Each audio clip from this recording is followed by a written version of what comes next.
donc, de néonatologie. Et donc, pour modérer cette séance avec moi, le professeur Mel'Aïnen et professeur Vural de la Turquie. C'est des experts, des pédiatres et experts en néonatologie. Et la première thématique, donc on va écouter professeur Ousmane. Professeur Ousmane, notre ami, collègue de Sénégal et président d'honneur de la Société pédiatrique sénégalaise. Et c'est le référent en Sénégal en néonatologie. Ça fait 30 ans qu'il exerce la profession pédiatrique et il fait plus de la néonatologie. Exactement. Donc, professeur... La diapositive s'affiche ici, mais pas encore ici. Hein? Oui.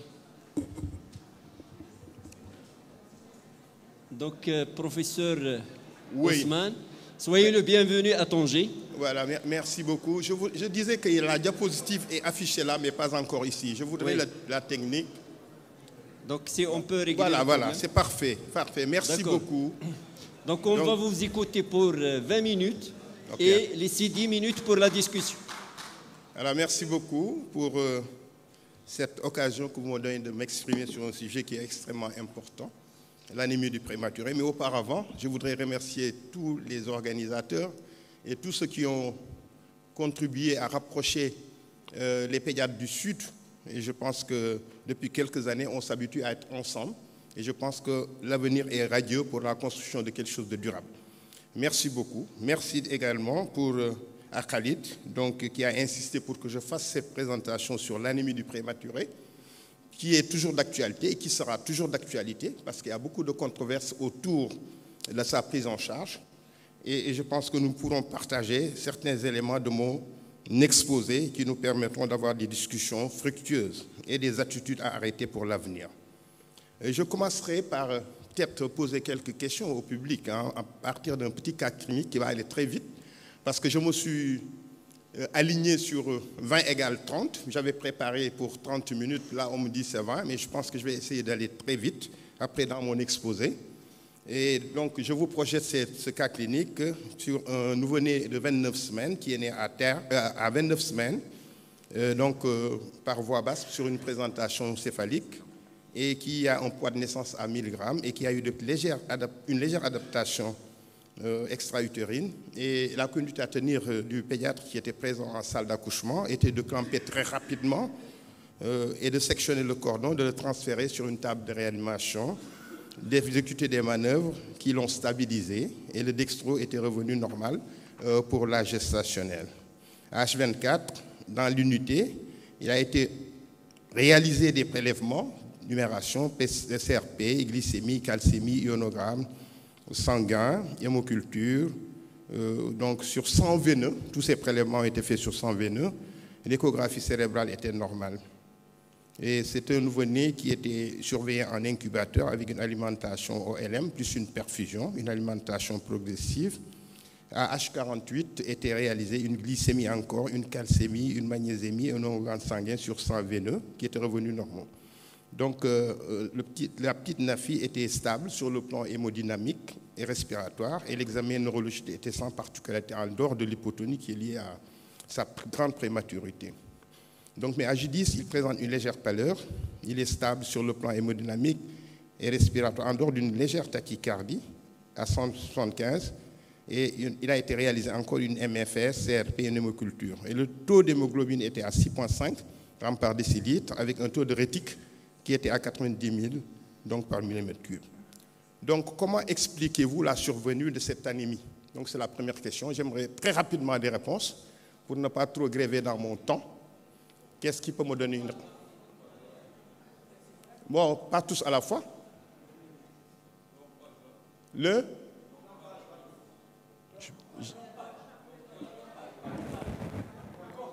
Ah, ok, d'accord. Le clampage précoce du cordon. Très bien. Est-ce que tout le monde est d'accord sur ça? Ok. Autre chose? Trop de bilan par sang veineux. Parce que dans nos pays, dans nos services, la plupart du temps, on ne fait pas beaucoup de microméthodes. Et souvent, on prélève beaucoup sur sang veineux et c'est tout un capital sanguin qui est soustrait du capital sanguin du prématuré. Et ça pèse sur la balance et ça réduit tous les paramètres hématologiques. Enfin, quel autre argument qu'on peut faire prévaloir?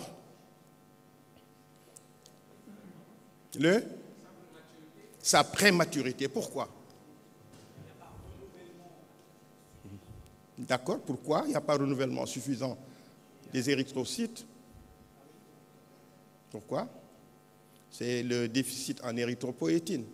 Il y a un déficit de production et un hypercatabolisme de l'érythropoïétine, mais également, peut-être à long terme, la carence en fer, parce que les réserves sont très faibles.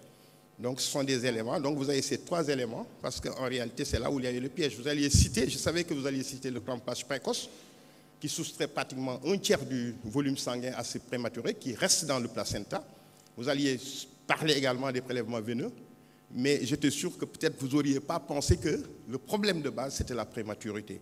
Donc, je suis d'accord avec vous sur ces différentes questions. Voilà. Donc, vous avez tout vrai. Quelle est votre conduite à tenir? Très rapidement. Qu'est-ce que vous allez faire? Transfuser. C'est sûr? D'accord. Pourquoi vous transfusez? Il a un taux d'hémoglobine à 6,5.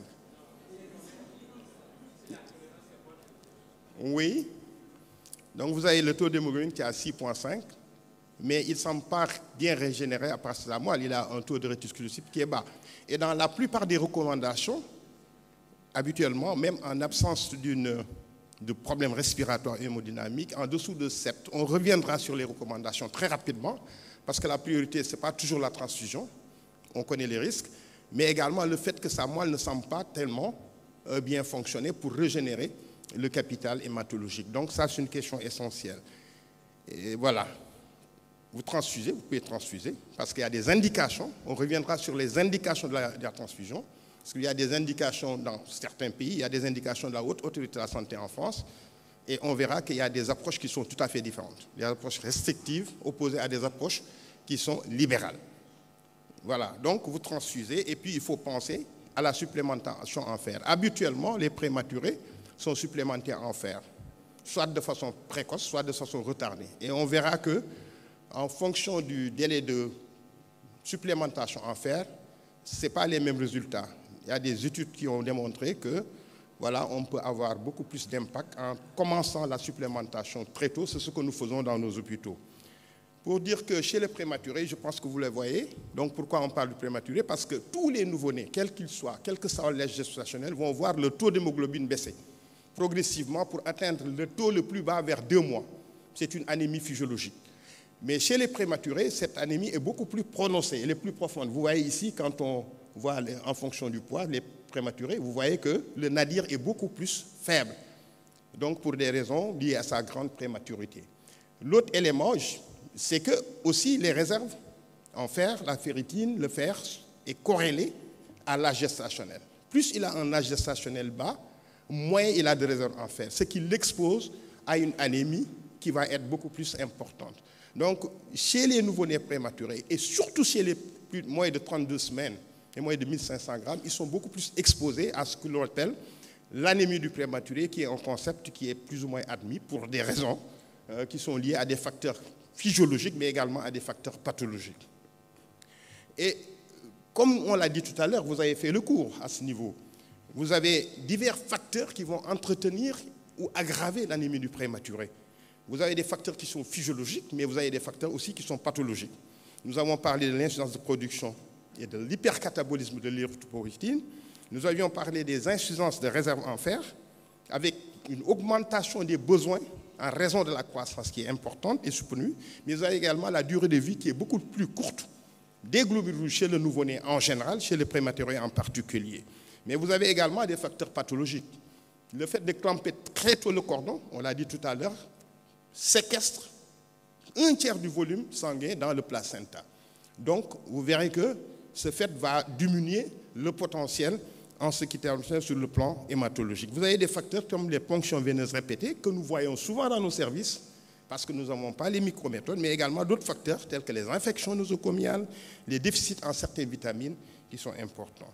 Et c'est important de voir quelle stratégie prendre quand on est devant une anémie du prématuré. Parce que vous avez le paradoxe de la prise en charge par la transfusion chez le prématuré. Autant le fait de ne pas transfuser pour certaines indications expose à une morbidité beaucoup plus importante, autant quand vous transfusez, vous êtes encore exposé à une morbidité importante, telle que le risque de retard d'entérocolite ulcéro-nécrosante. Pour divers mécanismes, diverses explications, il a été démontré dans beaucoup d'études, on reviendra pour démontrer que ce n'est pas toujours justifié, bien qu'il y a des études contradictoires qui montrent qu'il y a un risque très élevé, aussi élevé de faire une entérocolite dans les 48 heures qui suivent une transfusion sanguine. Donc ce sont des études qui le montrent, et il y a des études qui montrent que ce n'est pas toujours le cas, et ça permet de nuancer un peu l'attitude à prendre devant un prématuré qui est anémique. Et dans la prise en charge, il y a la prise en charge par la transfusion qui peut se faire par une transfusion qui est allogénique ou homologue, avec du sang de quelqu'un qui a été prélevé et que c'est des produits sanguins, mais aussi autologue à partir du sang du cordon. Ça commence à prendre un peu d'intérêt. Donc ça permet d'améliorer non seulement le volume sanguin, mais également d'apporter des cellules souches qui sont extrêmement importantes pour la régénération des tissus. Mais je voudrais insister beaucoup plus sur les attitudes préventives, parce qu'il faut tout faire pour ne pas arriver à la transfusion, pour des raisons que j'ai évoquées tout à l'heure, et qui reposent sur certains éléments qui sont alignés sur ce qu'on a dit comme facteur aggravant de l'anémie. Donc, l'érythropoïétine, le fer, favoriser la transfusion placentaire, mais également limiter les prélèvements veineux. Et je pense que la première qu'on doit mettre en œuvre, c'est ce qu'on fait en pernatal, c'est le clampage retardé du cordon, pour des raisons simples. Un clampage précoce expose l'enfant à une morbidité qui est importante. Et je l'avais dit tout à l'heure, vous avez un tiers du volume sanguin qui est séquestré dans le placenta. Donc ça veut dire quoi? Ça veut dire que vous diminuez la précharge ventriculaire. C'est important, qui est un facteur important du début cardiaque.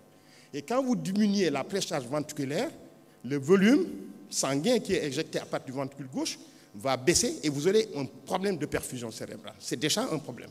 Vous voyez que c'est important d'insister sur ça, et vous avez un problème de transport en oxygène ou de délivrance en oxygène des tissus. Et vous exposez ce patient parfois à une hypertension artérielle pulmonaire qui me semble extrêmement important à considérer. Donc, il faudrait tout faire pour retarder le clampage du cordon pour des raisons dont j'ai parlé. Mais vous voyez également que ça limite les réserves en fer, parce que quand on dit séquestration de sang, on séquestre de l'hémoglobine, on séquestre des globules rouges. Donc c'est tout à fait normal, en dehors de tous ces effets qui sont reparlés. Et en plus, ça prive le nouveau-né d'une réserve de 20 à 30 mg par kilo de fer, qui est suffisant pour assurer ses besoins pendant 3 mois. Vous voyez que c'est extrêmement important de l'appliquer avec les obstétriciens. Et ici, c'est une étude, une méta-analyse qui démontre que le clampage retardé du cordon permet d'augmenter de 2,5 pratiquement le taux d'hémoglobine chez les nouveau-nés. Et vous voyez que l'intervalle de confiance est très serré. Ça veut dire que c'est très bon. Voilà. On a un échantillon qui est très homogène. Et ici, c'est pour démontrer que ça a diminué le risque de transfusion chez ces patients, pratiquement de plus de 50%. Donc c'est très, très intéressant, et ça permet d'éviter la transfusion. Mais en plus de cela, ça permet d'apporter des cellules souches qui sont importantes, donc qui sont progénitrices, qui ont un rôle réparateur, un rôle régénérateur, et qui sont utilisées dans le traitement de beaucoup d'affections. Vous voyez, quand on compare cette population qui a bénéficié d'un clampage précoce par rapport à celui qui a bénéficié d'un clampage retardé, vous voyez, le nombre de cellules souches est augmenté. Et ce clampage doit être effectué entre 1 et 3 minutes. Donc, vous le voyez sur ce schéma que j'ai emprunté, et qui permet de montrer que quand vous clampez avant 1 minute, c'est pourquoi les anglo-saxons disent « wait a minute ». Vous clampez avant, vous avez un enfant anémique avec un placenta engorgé. Entre 1 et 3 minutes, vous avez cela. Et après, vous avez un risque de polyglobulie, surtout sur certaines populations qui ont une polyglobulie, telles que les nouveau-nés diabétiques, les retards de croissance de type vasculaire. Et ce clampage du cordon doit être fait entre 1 et 3 minutes, mais la position de l'enfant, elle est possible, elle est importante également, au niveau de l'intrus vaginal, ou bien juste au-dessus, et pendant 3 minutes, ça permet d'avoir un village assez complet. En dehors du clampage, si vous n'avez pas la possibilité dans des situations très urgentes, vous pouvez faire un milking du cordon, c'est une traction. Je vais aller très vite parce que j'ai vu que le temps file très vite. Et le milking, c'est la traite du cordon, permet d'améliorer le taux d'hémoglobine. En ce qui concerne les prélèvements veineux, vous voyez qu'il y a une corrélation entre le risque de transfusion et le nombre de corrélations. Vous voyez la corrélation qui est positive, qui est confirmée par d'autres études également. Voilà. Enfin, ce qui concerne l'érythropoïétine, je pense que c'est controversé. Beaucoup pensent que, ou bien il y a beaucoup d'études qui démontrent que le risque de faire une rétinopathie du prématuré est associé à l'administration d'érythropoïétine. Voilà. Mais des études qui sont plus récentes n'ont pas démontré ce risque comme vous le voyez ici. Le risque n'est pas évident sur des méta-analyses. Ça, c'est de 2017. La deuxième, elle est de 2020, qui démontrait que le risque n'est pas important d'avoir une rétinopathie du prématuré. Mais en revanche, vous avez une amélioration, voilà, des paramètres érythrocytaires et du taux d'hémoglobine chez les patients qui ont reçu de l'érythropoïétine. Concernant la supplémentation en fer, vous voyez sur cette figure, on a comparé 3 populations aux nouveau-nés à terme, des nouveau-nés prématurés supplémentés en fer et des nouveau-nés prématurés non supplémentés en fer. Et vous voyez que le nouveau-né supplémenté en fer à 2 mg par kilo récupère beaucoup plus de son anémie que celui qui n'est pas supplémenté. Donc ça justifie l'administration de fer chez ces patients-là. Supplémentation précoce versus tardive, ça c'est une méta-analyse qui a démontré que quand vous supplémentez très précocement, vous améliorez les paramètres chez le nouveau-né qui est supplémenté précocement en ce qu'on appelle la ferritine sérique et le taux d'hémoglobine. En ce qui concerne la transfusion, c'est pratiquement presque mes 3 dernières diapositives, vous avez 2 types de stratégies. Il y a ceux qui sont pour la stratégie restrictive, avec la transfusion qui est indiquée sur un seuil très bas, ceux qui sont adeptes de la stratégie libérale, qui est basée sur l'expérience clinique, la tolérance clinique, les habitudes de service et un seuil un peu plus élevé. Je pense que nous tous, nous avons adopté cette stratégie parce qu'on est très discriminant et on est très prudent par rapport à ça. Et la plupart de ces stratégies sont basées sur des recommandations, surtout les stratégies restrictives. Et j'avais pris comme premier exemple les recommandations de la Haute Autorité de la Santé de 2014 qui recommande la transfusion en fonction du taux d'hémoglobine, mais également de l'existence ou non de besoin d'assistance respiratoire. Et vous voyez, tout à l'heure, on avait parlé de ça. Même si vous n'avez aucun symptôme chez un nouveau-né qui a moins de 7 grammes, associé à un taux de réticulocyte bas inférieur à 100 000, vous pouvez le transfuser. Je pense que vous avez le choix. Donc ça, c'est après 7 jours. Et ça, vous êtes avant 7 jours. Dans beaucoup de recommandations européennes, vous avez des seuils qui sont parfois variables, mais qui tournent autour de 7,5, 8, dans des situations où l'enfant ne présente pas de troubles respiratoires. Voilà. Enfin, il y a 2 études qui sont des études références qui ont essayé d'évaluer l'influence du seuil transfusionnel sur la morbidité et la mort, mais surtout sur le devenir neuromoteur.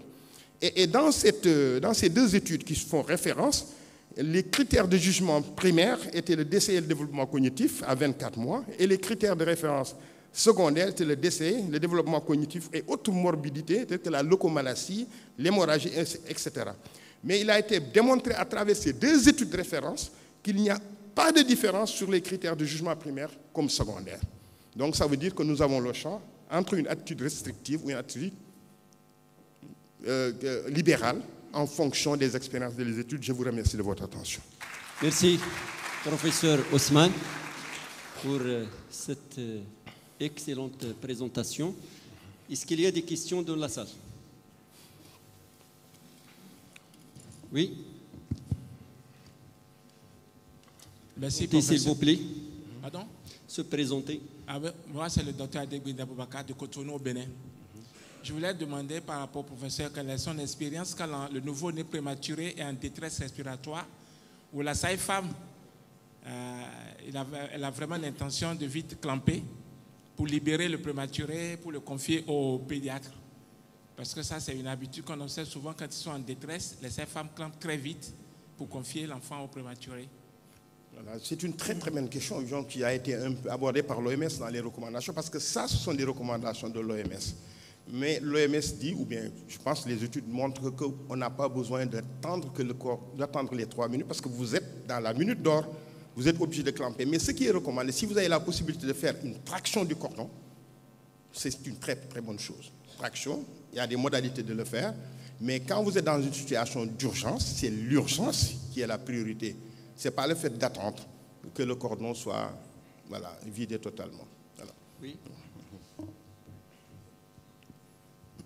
Merci, professeur. Docteur Amady Niang, pédiatre à Dakar, Sénégal. Professeur, je voudrais savoir comment se fait pratiquement le clampage retardé du cordon en cas d'accouchement par césarienne. Par césarienne, je pense que dans une césarienne, je pense que le problème est tout à fait différent. Et la plupart des équipes, souvent quand il y a une césarienne, ils pratiquent ce qu'on appelle la traction du cordon, la traite du cordon. Parce que vous avez besoin d'extraire le nouveau-né, pratiquement de le sortir et de le mettre sur une table. Et l'attitude la plus facile, c'est de faire une traite du cordon. Et il y a beaucoup d'études qui démontrent que d'ailleurs, la traite du cordon, elle est souvent plus efficace que le clampage retardé du cordon. Mais le clampage a d'autres avantages. Il y a d'autres avantages. Non seulement il y a le fait d'augmenter la volumie, il y a le fait souvent de le mettre en peau à peau précoce, qui est une recommandation actuelle. Et ça permet d'améliorer beaucoup de choses sur le plan cognitif comme sur le plan hématologique. Oui, est-ce qu'il y a des questions? Oui, professeur Barakat. Merci beaucoup, professeur Osman, pour cette belle présentation. Moi, je voudrais juste attirer l'attention de la présence marocaine dans la salle sur certains points. Depuis 2012, au Maroc, la recommandation de clampage tardif est sortie dans les recommandations d'accueil du nouveau-né en salle de naissance. Les études qu'on a faites, il n'est pratiqué que dans moins de 10% des cas. Exactement. Donc je pense qu'il faut absolument qu'on se rapproche des obstétriciens, des sages-femmes, pour prêcher la cause de cette pratique extrêmement importante, et vous l'avez très bien démontré. Le deuxième point, on a beaucoup de soucis par rapport au prélèvement pour 2 raisons. Et vous l'avez très bien dit à travers le cas. La première raison, c'est que dans certains cas, dans la tête de certaines personnes, il y a quelque chose qui s'appelle prélèvement standard. Il n'existe pas quelque chose qui s'appelle un prélèvement standard. À l'admission, on fait plein de bilans, on remplit plein de flacons, et ça, c'est une saignée qui va malheureusement occasionner l'anémie. Le deuxième problème, c'est que nos laboratoires sont encore réticents au développement de la microméthode, et malheureusement, ils demandent souvent à ce qu'on remplisse des flacons de 5 ml pour 3 ml pour des prématurés de 600, 700, 800 grammes. Et ça, c'est un véritable problème. Exactement. Je pense que ces 2 points méritent probablement qu'ils soient débattus à l'échelle nationale dans le cadre de recommandations pour la prévention de l'anémie du prématuré. Tout à fait. Merci. Je pense que le premier point que tu as soulevé est extrêmement important. Je pense qu'on ne peut pas bien travailler en néonat sans travailler avec les obstétriciens. Moi, ça a été ma bataille pendant des années. J'ai été en maternité pratiquement pendant 25 ans. Et ma bataille, c'était de dire qu'il faudrait qu'on travaille ensemble. Parce qu'il y a beaucoup de choses qu'on doit le rappeler. Le clampage retardé, la corticothérapie anténatale, le sulfate de magnésium en cas de menace d'accouchement prématuré, etc. Donc, je pense qu'on a intérêt à nous rapprocher et de travailler ensemble avec les obstétriciens. Ça me paraît fondamental. Oui, professeur Osman. Éviter la transfusion, il n'y a pas mieux que le volet préventif. La prévention. Oui. Il y a le clampage tardif du cordon, éviter les prélèvements itératifs. Il y a aussi les rétropoïtines. Okay, je demande, est-ce que vous avez une expérience avec les rétropoïtines? Et puis sur la diapositive, vous avez mis érythropoïtine plus ou moins le fer. À ma connaissance, est-ce qu'il y a des situations où il faut éviter, mais il faut doubler la dose, je crois, au lieu de donner 2-3 mg par kilogramme, avec l'érythropoïtine, on augmente la dose jusqu'à 8-9 mg par kilogramme. Exactement, tu as parfaitement raison. Hein. Érythropoïtine, effectivement, nous n'avons pas d'expérience. Moi, j'ai eu l'expérience quand j'étais en néonat à Lyon, pendant longtemps, ça fait plus de 20 ans. Mais je pense qu'il y a trop de controverses autour de cela. C'est vrai qu'actuellement, il est positionné dans la neuroprotection. Ça, c'est autre chose. Mais je pense que l'érythropoïtine, compte du fait que c'est une controverse, c'est laissé au choix des équipes. Il y a des équipes sur la base de données factuelles qui se disent on va le donner comme on peut être discriminant par rapport au type de prématuré également. Je pense que c'est une question essentielle. Mais l'érythropoïétine, habituellement, ça fouette la malle et on a besoin d'intrants pour faire fonctionner la moelle. Et le fer en fait plus. Effectivement, les posologies qu'on donne de 2 à 3 mg kg, ce sont des posologies qui sont pour le commander. Voilà. Mais quand vous mettez de l'européenne, vous êtes obligé d'augmenter la quantité de... C'est ce qui ressort des études. Voilà. Précision, vous avez dit, il y a des chiffres à tenir en compte quand il faut transfuser, mais il y a aussi le mot, vous l'avez déjà précisé, la tolérance. Exactement. Voilà. Donc, exactement. Non, docteur... ici, c'est ça. Vous avez raison. En fait, il faudrait être clair. Hein. C'est-à-dire, c'est des situations où vous n'avez pas besoin, vous n'avez pas d'hémorragie, par exemple. Quand vous avez un enfant qui naît dans un contexte d'accouchement hémorragique, de PPNI, etc., vous êtes obligé de transfuser rapidement et le débit est beaucoup plus rapide. Mais c'est dans des situations différentes, chez un prématuré qui est là, qui est stable, c'est dans ce cas qu'on doit envisager avec beaucoup plus de prudence le risque, la transfusion, pour éviter le risque lié à la transfusion. Docteur voilà. Mokhtari, Mustafa, vous avez demandé là. Remarque, merci Sardullah, merci beaucoup Ousmane mon ami. Concernant les apports, parce qu'à un moment on était à 2-3 mg kg, on est passé à 7, 8, 9 mg kg. Je pense qu'il faut se méfier. Quand on met des fortes doses, il faut absolument doser la ferritine. Parce qu'il y a eu des études récentes qui sortent de plus en plus concernant des taux très élevés. Parce que jusqu'à présent on disait le fer ce n'est pas délétère. C'est un peu faux. Parce qu'on démontre actuellement qu'il existe des quartiles. Il y a le premier quartile qui est ceux qui sont déficitaires, les 2 et 3 quartiles, ceux qui sont dans la norme basse ou dans la norme un peu élevée. Et quand on dépasse au 4e quartile, les enfants, ils ont un développement moins bon que ceux, enfin, ils ont le même développement que ceux qui sont au premier quartile. Ça veut dire les déficitaires et les excédentaires, ils ont un mauvais développement neurologique à long terme. Merci. Des questions, Melaine? Merci, professeur Ousmane, de cette excellente présentation. J'ai deux questions. Quand est-ce qu'il faut privilégier le milking par rapport au retard tardif? Et la deuxième question, est-ce qu'il n'y a pas de défi secondaire sur les milking systématiques chez les moins de 1,5 kg? Je n'ai pas bien entendu. Vous dites que si vous privilégiez, c'est le clampage, vous parlez du clampage. Par rapport au milking. Le milking, ça veut dire la traite par rapport à la traite du cordon. Oui. Ok. Vous dites. Quand est-ce qu'il faut privilégier la traite? Dans quelle situation? Non. Par rapport au retard. Donc, est-ce que dans le cadre d'urgence ou bien. Parce que là, c'est une pratique qu'il fallait expliquer. Tout à fait. Tout à fait. C'est ce que je disais tout à l'heure. Les conditions, en fait, le bénéfice du clampage retardé, ce n'est pas seulement le fait d'amener d'augmenter le taux d'hémoglobine ou la volémie. Mais c'est parce que c'est un enfant qu'on va mettre soit sur le ventre de la mère également. C'est extrêmement important parce qu'aujourd'hui, dans les recommandations, il est important de faire un pot à pot précoce. C'est important pour le développement cognitif.